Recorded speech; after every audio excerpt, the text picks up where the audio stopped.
گوجری زبان میں اپڈیٹ سنیے۔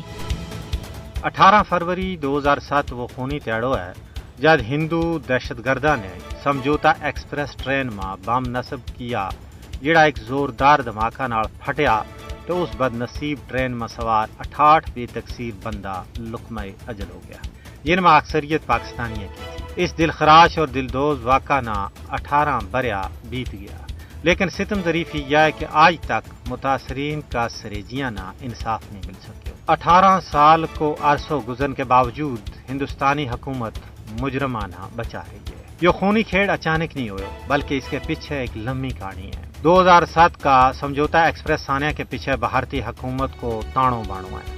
یہ کارروائی بھارتی حکومت اور بالخصوص بھارتی خفیہ ایجنسیاں کی ملی بھگت نال سر انجام پائی ہے۔ اور سوناور سواگو دیکھو کہ وہ عدالت جس تو ہر مظلوم نہ انصاف کی امید ہوئے، اس نے اس مکروہ فعل میں ملوث 4 ہندو انتہا پسندانہ واضح ثبوت ہونے کے باوجود کلین چٹ دے چھوڑی ہے۔ متاثرین نال یوں ظلم ہوئے کہ 4 چوٹی کا مجرمانہ ان کا ہندو کنیکشن کی وجہ نال بری الزما قرار دیتو گیو۔ اس گناونا فعل میں ملوث دہشت گردہ کو بری ہونا اس گل کی غمازی کرے کہ مودی حکومت کے تحت ہندو انتہا پسندانہ ہر جگہ استثناء حاصل ہے، انہوں کو کوئی محاسبہ نہیں ہے، انہوں نے کھلی چھٹی ہے۔ سمجھوتا ایکسپریس دھماکہ کیس کو فیصلہ ہندو دہشت گردہ نہ تحفظ فراہم کرنے کی بھارتی ریاستی پالیسی کو حصہ ہے۔ ان دھماکوں کو مقصد پاکستان نہ بدنام کرنا تھا۔ نہ صرف یہ ایک واقعہ بلکہ آج تک بھارت میں جتنا اس طرز کا واقعات ہوا ہے ان کے پیچھے بھی بھارتی خفیہ ایجنسیاں کی یہی سوچ کار فرما تھی تاکہ پاکستان نہ عالمی سطح پر بدنام کی ہو جائے۔